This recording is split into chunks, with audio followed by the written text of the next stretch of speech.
रात का समय था और एक पुरानी हवेली में सोफिया अकेली थी। उसका दिल तेजी से धड़क रहा था क्योंकि ये घर हमेशा से अजीब लगता था। वो काले बादलों के बीच चांद की हल्की रोशनी में अपने परिवार के पुराने घर में थी। आज रात उसे यहाँ अकेले रहना था। सोफिया ने एक पुरानी किताब खोजने की कोशिश की। जैसे ही उसने मेज पर रखी किताब को खोला, उसकी नजर खिड़की की ओर गई। उसने देखा बाहर एक साया झलकता है। उसने डरते हुए कहा, क्या कोई है वहां? लेकिन बाहर कुछ नहीं था। उसे अजीब सा एहसास हुआ। अचानक कमरे की रोशनी झपकने लगी। हवा में एक अजीब आवाज गूंजने लगी, सोफिया, मुझे ढूंढो। वो चौंकी और चारों ओर देखने लगी।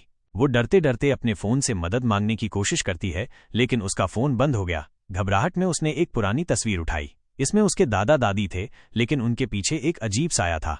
ये देखकर उसका दिल तेजी से धड़कने लगा।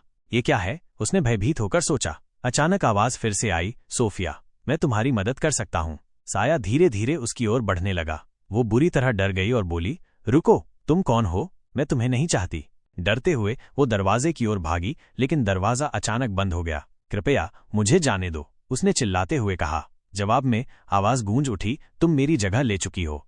उसकी आंखों में डर था और कमरे में अंधेरा छा गया। अंतिम दृश्य में सोफिया की परछाई दीवार पर प्रकट हुई और फिर एक चुप्पी छा गई। कमरा फिर से अंधेरे में डूब गया और सब कुछ शांत हो गया। फिर एक हल्की फुसफुसाहट सुनाई दी और उसके बाद सब कुछ खत्म हो गया।